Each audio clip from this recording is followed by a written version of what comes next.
Hey guys, I'm going to talk about linear regression and how to choose a funnel stage to optimize to. Right. So, if you've read my cascading significance blog post, I think I explained there how the choice of funnel stage makes a big difference to how many tests you can run or how much statistical significance you can get when you're testing. We're given a limited amount of data.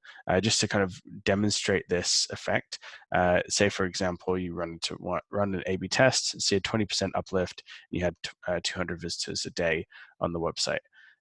If your conversion rate was 30% on the website, you can run a test every 9 days. But if you decided to optimize instead of to website conversions leads, if you needed to optimize to qualified leads, or maybe marketing qualified leads, if your conversion rate for qualified leads from normal leads is, say, maybe half of the people qualify, then you're going to have to cut this in half. So now you're going to have a 15% conversion to qualified lead. That means you're only going to run one A/B test every 23 days instead of every 9 days. Makes a massive difference. If you ask a client, of course, they're always going to say, yeah, I want to optimize to qualified leads, or I want to optimize to meetings booked. But that might not be realistic. Maybe you only have 3, 4, 5 meetings booked in a typical month. And if you're spending 5, 10 grand a month on marketing, you're never going to really be able to optimize your campaigns that far down the funnel. You have to use this principle of cascading significance to start at the top of the funnel, work your way down. Now, what I didn't provide necessarily in this blog post was like how to decide whether it's okay to optimize further up the funnel and how to kind of convince clients that that's okay. So what I've done is I've pulled some data from Ladder's own sales funnel.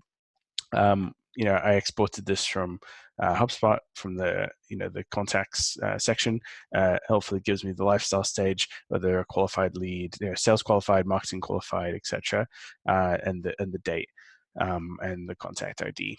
So that's really all you need for this analysis. I calculated these. So this is basically saying if someone is a marketing qualified lead, or if they are currently a sales qualified lead, or an opportunity, which comes after sales qualified lead, that's when they book a meeting, or a customer, so we close them, then at some point they must have been a marketing qualified lead. So we count them as one, 0 if they're just a normal lead.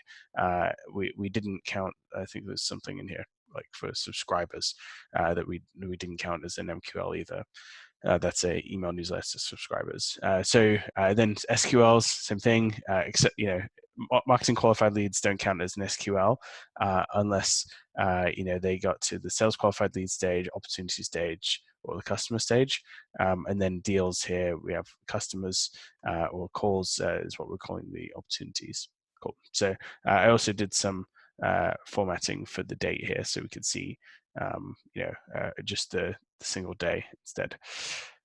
Cool. So this is the data from November, and if we zoom all the way down, actually, if we go to the pivot, we see I've pivoted by day. This is why I needed to format that date. And so we got the full date of November. You can see how many leads we're getting per day. So we got 243 leads in the month of November.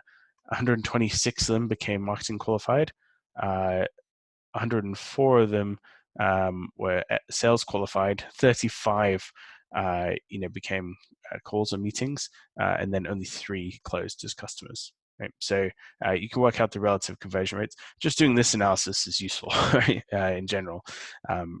We don't do this stuff enough. But what it's saying is from 243 leads, we closed 1.2% of them.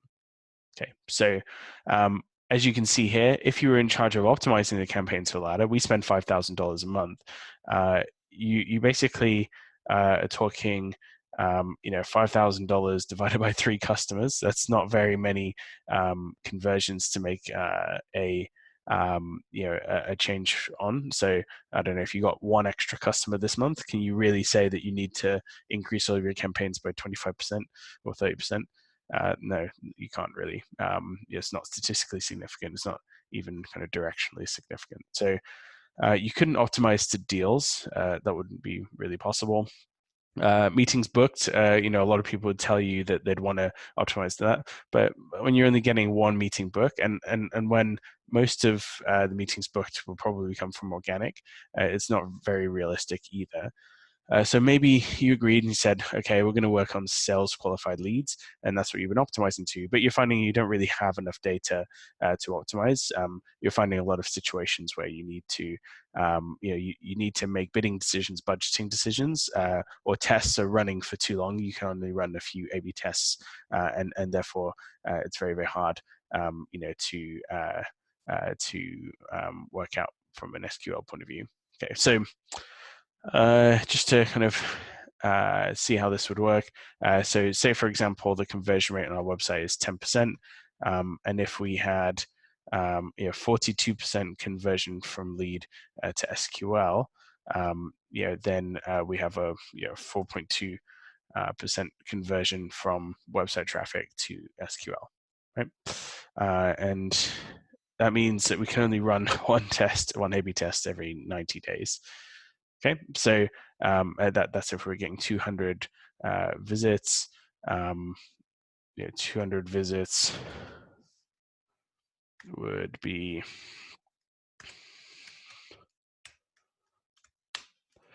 8 customers. So we get a lot more visits than that.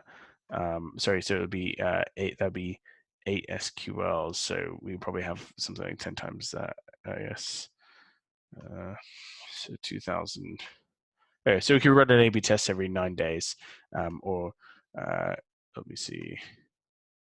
Yeah, let's say like 6, probably, 6 A/B tests a month. So maybe we want to increase the rate of the testing, or we just want to be able to optimize quicker and kind of use earlier signals to make decisions. Maybe when we run a new campaign, we don't want to wait until we get SQLs, especially if the SQL process is manual, maybe there's some delay.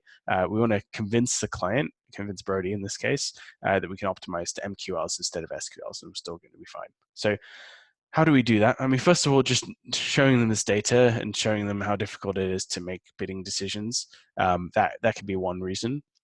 But another way to do this is to do linear regression, correlation, right? So we want to see if these two things are correlated.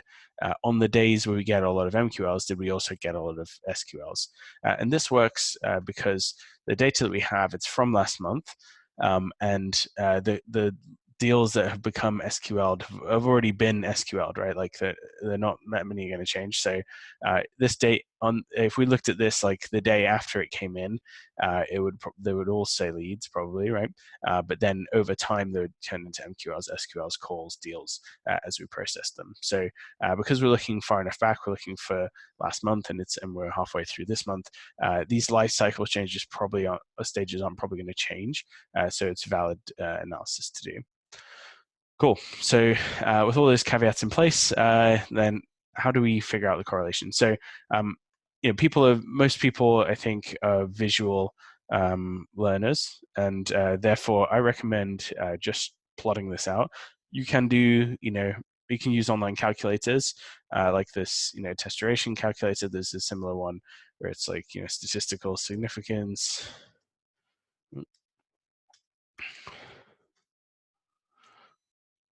VWO. You can do correlation, everything like linear regression. There's packages for you can do it. You can write Python scripts, but the really simple way you can do this, especially a way that's going to really make sense to the clients, is just to plot it. So if you go into insert and then chart, it's actually going to pick a scatter plot chart for you, which is great. But if it doesn't, then you just need to go here and choose scatter. Cool. So this is actually most of what you need to do.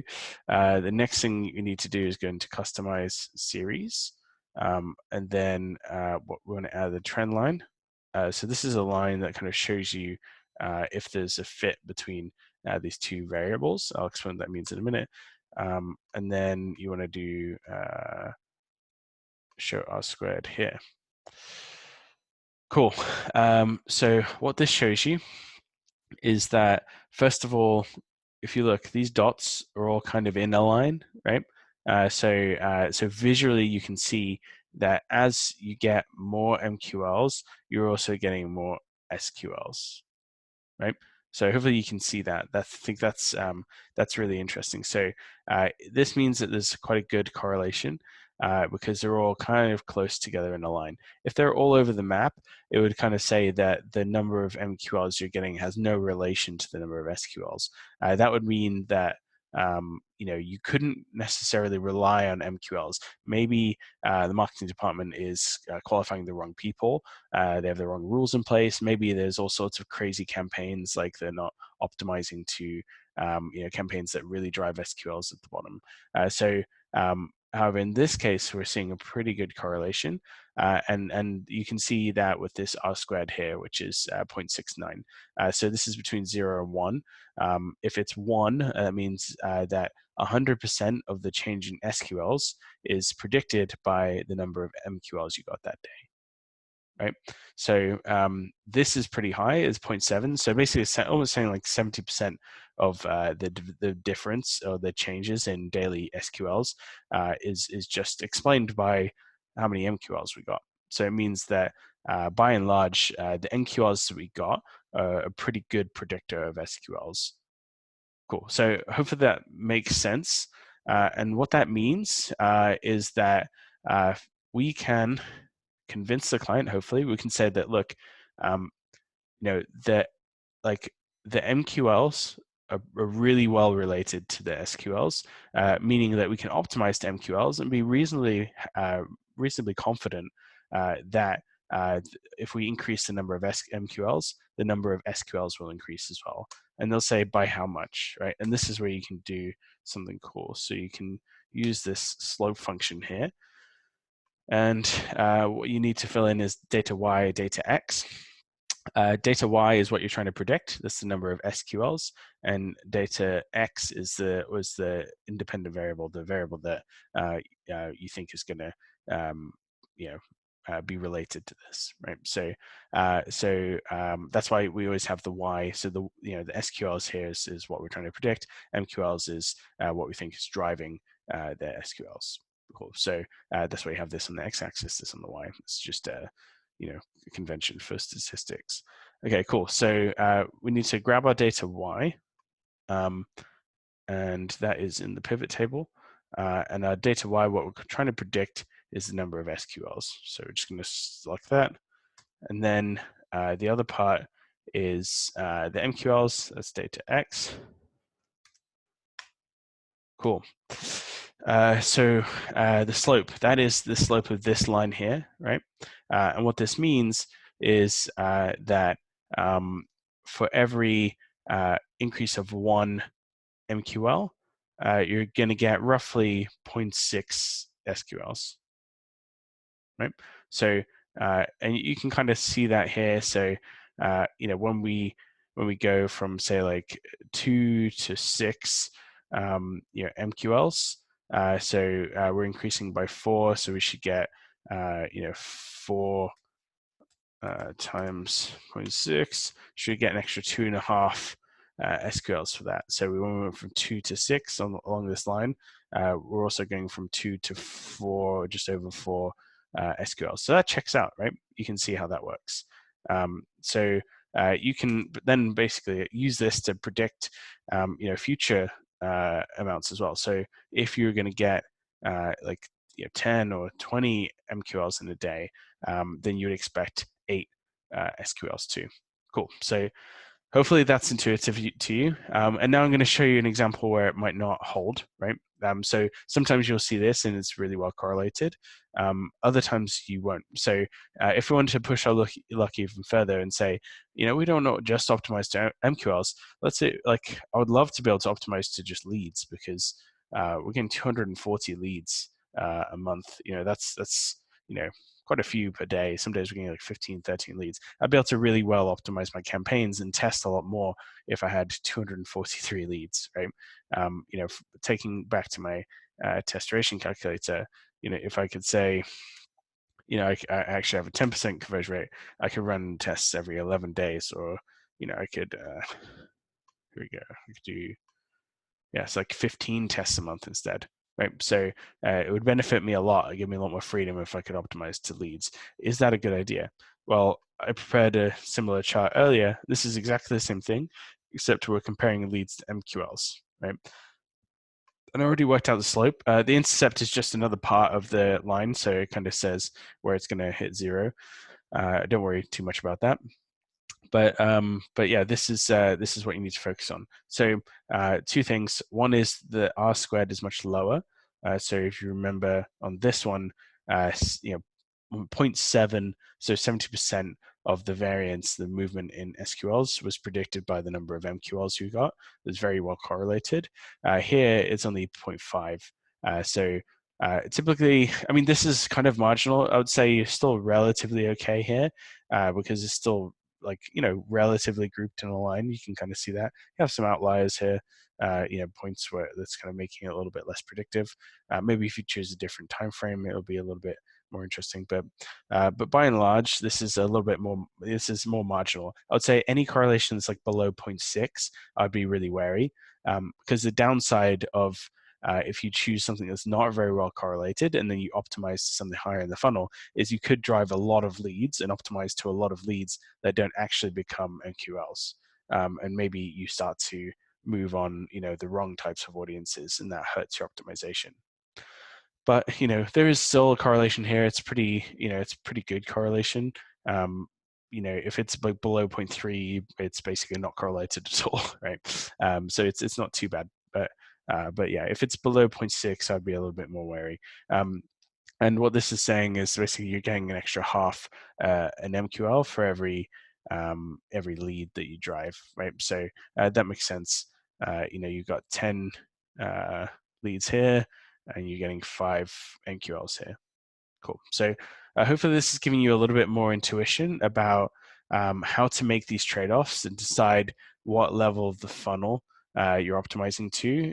It's not not immediately obvious. Like if you go too deep down the funnel, you don't have enough data for optimization. If you go too high up the funnel, you're maybe driving a vanity metric that's not actually correlated with final customers. So now that you know how to do this and you have to see it visually, you can do it really quickly in Google Sheets.